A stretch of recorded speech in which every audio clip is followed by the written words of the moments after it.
Bonsoir à tous, j'espère que vous allez bien.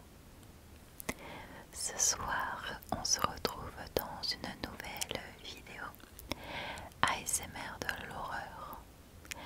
Et nous allons parler ce soir de Carol Bundy. Alors, avant de connaître l'histoire de Madame Bundy, je pensais qu'elle faisait partie de la famille de Ted Bundy.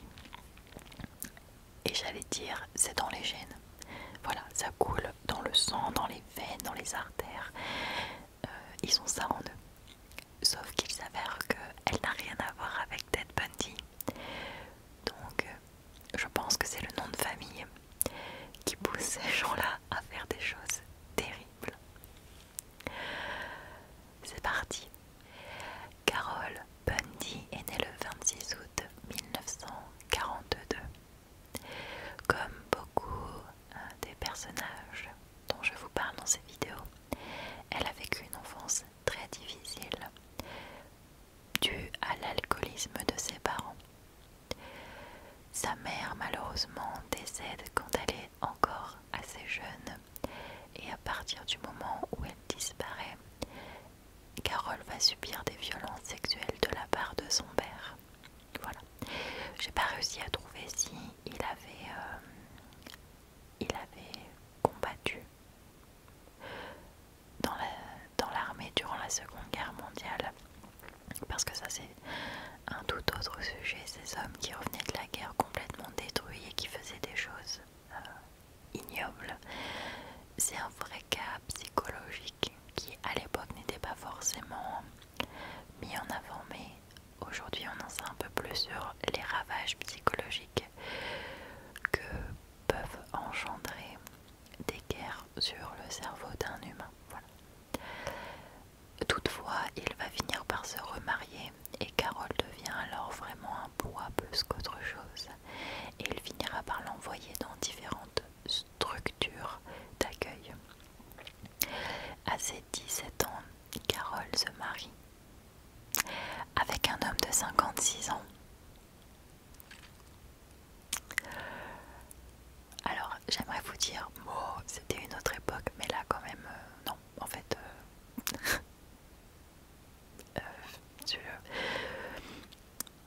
j'aurais tendance à blâmer le monsieur de 56 ans qui s'est marié avec une enfant de 17 ans finalement, parce qu'elle n'est même pas adulte, qui plus aux États-Unis, même s'ils sont adultes à 18 ans, ils peuvent boire qu'à partir de 21 ans, donc bon, voilà. Mais je pense aussi que elle avait besoin d'une sécurité finalement, parce que j'ai pas trouvé d'article parlant d'une éducation ou d'un cursus scolaire qu'elle a pu suivre, donc à mon avis elle était sans diplôme, sans forcément de capacité particulière, et il fallait qu'elle se rattache à un homme afin de survivre finalement. Donc c'est vraiment très compliqué de juger finalement ce mariage en fait, même si je juge fort un homme de 56 ans qui se marie à une enfant de 17 ans quoi. Enfin, c'est compliqué.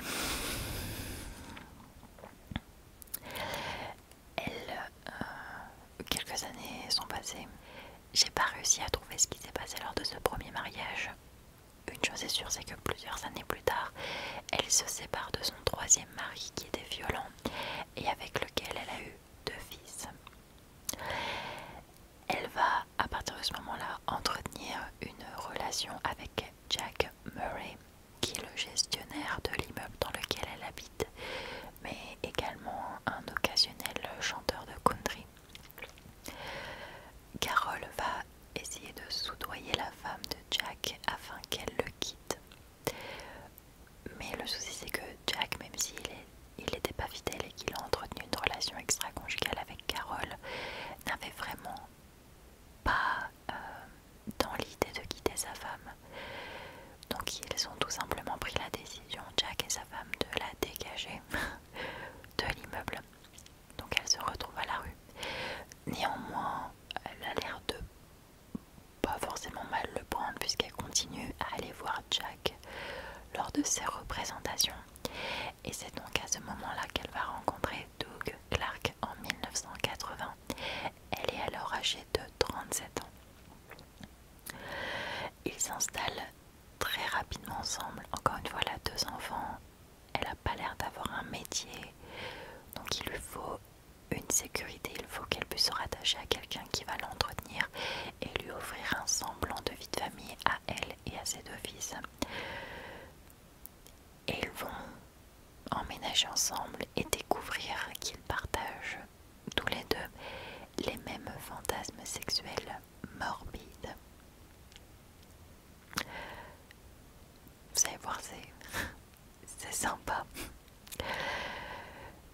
En fait, le plan est simple. Doug invite des prostituées dans leur appartement commun afin de pratiquer des plans à 3. Voilà, ils se décrivent des peignes comme un couple libre auprès de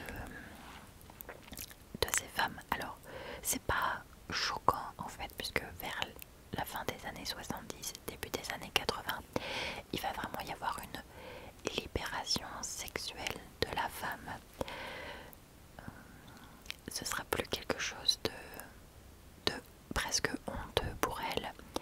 Les femmes vont affirmer ce qu'elles aiment, ce qu'elles n'aiment pas, vont mettre des limites en fait. Et à ce moment-là, ça choque pas un couple qui devient un couple libre, enfin libre, pas libre, mais qui inclut une femme externe dans leur sexualité. C'est pas choquant. Donc ces femmes-là, ces prostituées, en plus de tout simplement pratiquer leur métier, c'est pas quelque chose, elles auraient pas pu se dire non, c'est trop bizarre.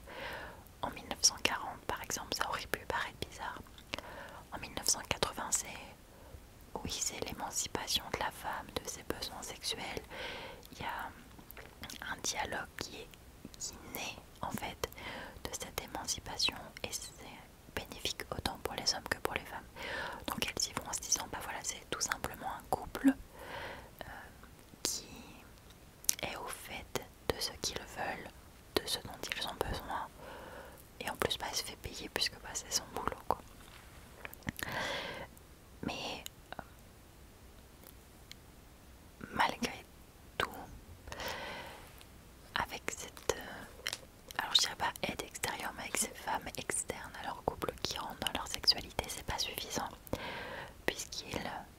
puisque Doug va finir par révéler une attirance pédocriminelle pour une de leurs voisines âgée de 11 ans. Carole va l'aider à convaincre la jeune fille de poser pour des photos du coup pédopornographiques. Cette vidéo va être démonétisée, c'est sûr, c'est pas grave. Les fantasmes de Doug passent de pédophile à morbide. Il souhaite tuer une femme durant l'acte sexuel afin de sentir, elle est dure cette vidéo, la contraction de son vagin lors des spasmes de son décès.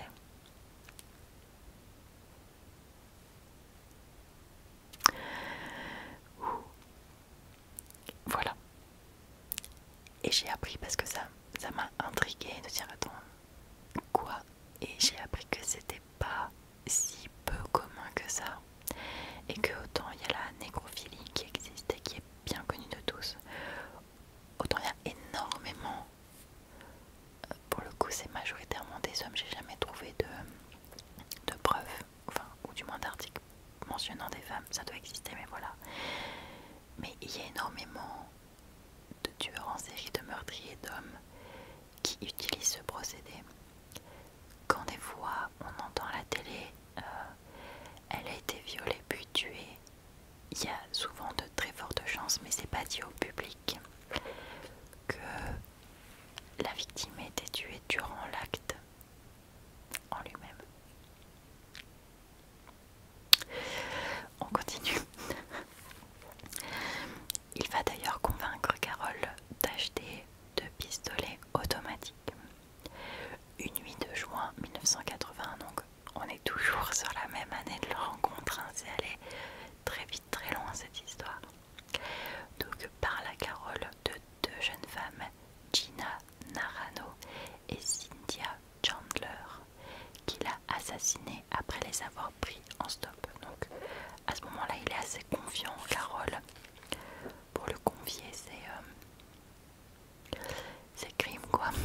Il va même en détail puisqu'il lui avoue qu'il les a forcés à lui faire une fellation et ensuite les a tués d'une balle dans la tête. Il a ensuite emmené leur corps dans un garage et les a violés avant de s'en débarrasser. Les jeunes femmes néanmoins furent retrouvées le lendemain.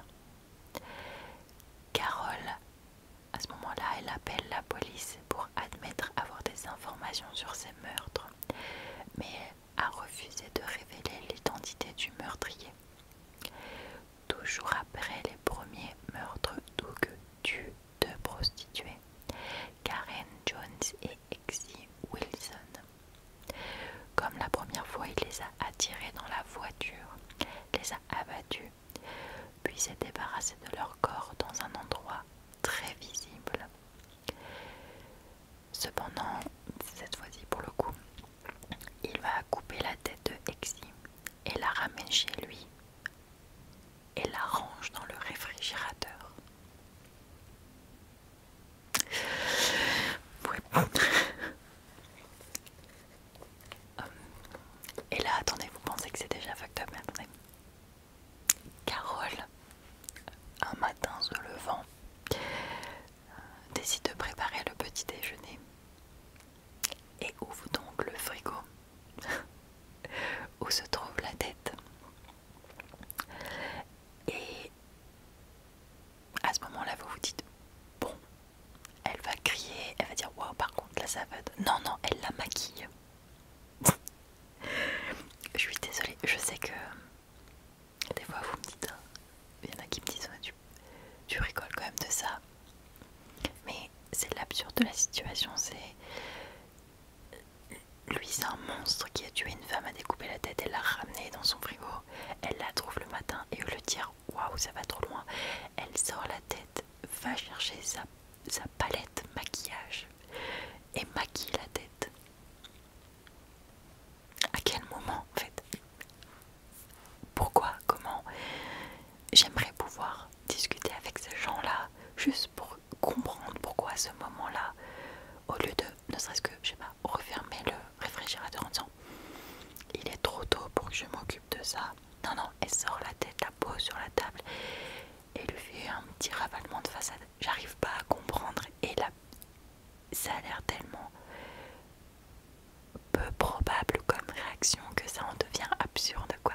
Mais bon, elle la maquille et Doug va ensuite utiliser la dite tête pour des actes de nécrophilie. Du coup, ouais, c'est pas drôle. 2 jours plus tard, ils vont nettoyer la tête. Ils la placent dans une boîte et l'abandonnent dans une allée. Voilà, des maquillages express.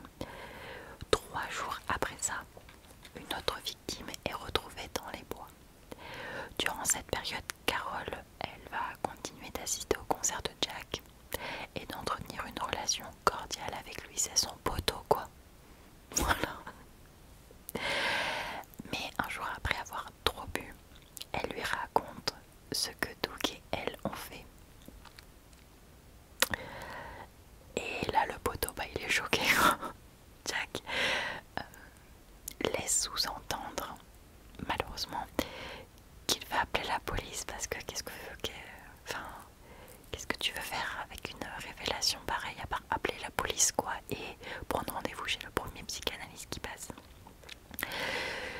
Mais du coup bah Carole elle peut pas en fait parce que bah, elle a l'air d'être contente mine de rien. Donc pour l'en empêcher, en août 1980 elle va l'attirer dans sa voiture sous un prétexte sexuel, mais elle finira par le tuer d'une balle dans la tête. Voilà, donc au revoir Jack. Mais dans la précipitation, elle va oublier de nombreux indices, comme par exemple les douilles dans sa voiture. 2 jours plus tard, Carole cède sous la pression et confesse le meurtre de Jack à ses collègues. Oui, parce que bon, elle parle beaucoup quand même. Sur ce coup-là, les flics sont prévenus en fait. Au bout d'un moment, faut arrêter. Une fois là que la police est prévenue finalement, elle va livrer une confession complète de ses crimes ainsi que ceux de Doug. Et le calvaire est enfin terminé quoi. Plus aucune victime ne sera sera faite victime finalement. Les armes furent retrouvées sur le lieu de travail de Doug après son arrestation. Carol fut accusée de deux meurtres, celui de Jack Murray, et pour le coup, c'était elle quoi.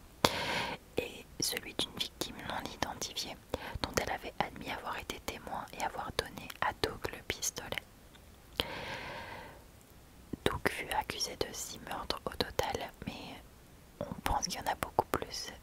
C'est juste qu'il s'est tellement bien débarrassé des corps qu'on les a jamais retrouvés. Lors de son procès, parce que il est con comme ses pieds honnêtement, Doug a décidé d'être son propre avocat.